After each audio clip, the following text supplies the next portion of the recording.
Your parent or grandparent used to make you nervous when they got behind the wheel. But now the thought of them driving actually terrifies you. Jared evaluates medical research and traffic statistics to answer the question, when is it time to hang up the keys?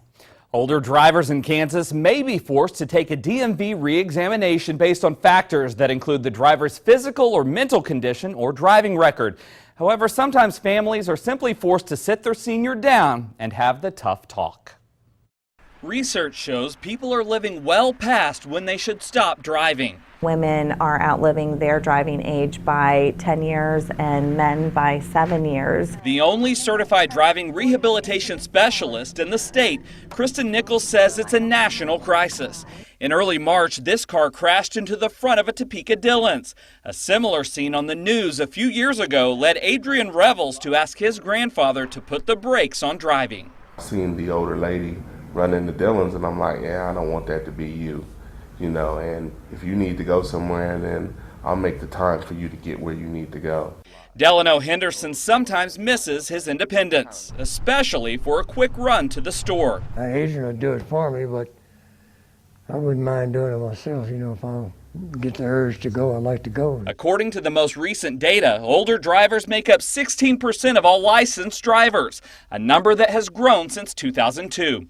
Despite more seniors being on the road, the number of fatalities and crashes involving older drivers declined by 13% from 2003 to 2012. In fact, seniors had the lowest fatal crash involvement rate when compared to other driver age groups. Some attribute that to the fact that they tend to drive fewer miles than younger drivers. The risk of crashes rises with age, especially after age 75, according to the National Highway Traffic Safety Administration.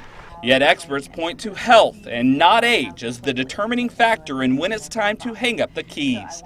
Rudy Mendoza is now 79. I asked when he thought he would stop driving. Well, I'm getting to that point now. In fact, his daughter has already started talking about chauffeuring him around when she retires. However, Rudy says he's in good health for now and will just take it slow. Older drivers like him often make many common mistakes, such as failing to yield to the right-of-way, failing to stay in lane, misjudging time or distance needed to turn, and speeding or driving too slowly. 73-year-old Frank Graham says his driving has improved since taking driver training at Shawnee Mission Medical Center following a stroke last year. I'm a safer driver now. I don't tailgate, I don't speed, I keep both hands on the wheel, and I pay attention to what's going on. Frank says it's freedom to meet his buddies for breakfast without relying on them to pick him up or for his wife to drop him off. Still, he knows the day will come when he has to put his car permanently in park. I'm not a dummy. When I reach that point, I don't want to put anybody else's life in danger. Kristen Nichols is the occupational therapist he worked with. She says her goal is to keep people driving, even if it means some modifications, such as not driving at night or on the interstate. To me, it's still a win if they can continue to drive and get themselves to coffee or get themselves to church. While independence is her goal for patients, she says safety is always the overriding factor, and sometimes that means seniors having to surrender their license. For many, it never comes to that because they give it up willingly. Now 90, Dorothy Rich says she stopped driving a few years ago when her kids came to her. I agreed with them because if I would have had a wreck and hurt somebody, I would have never gotten over it. The obvious question is, when and how do I have the talk with the senior in my life? The certified driving rehabilitation specialist we talked to answers those questions and describes Shawnee Mission's driver training program and exclusive online videos at KSNT.com. You'll also find links to resources for everything from AARP's Safe Driving Program to helping your senior figure out how to get around without a car. Christina. Thanks, Jared.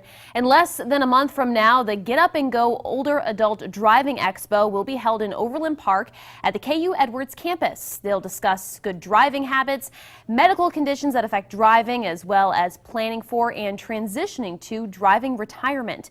And you'll find details with this story. It's at KSNT.com.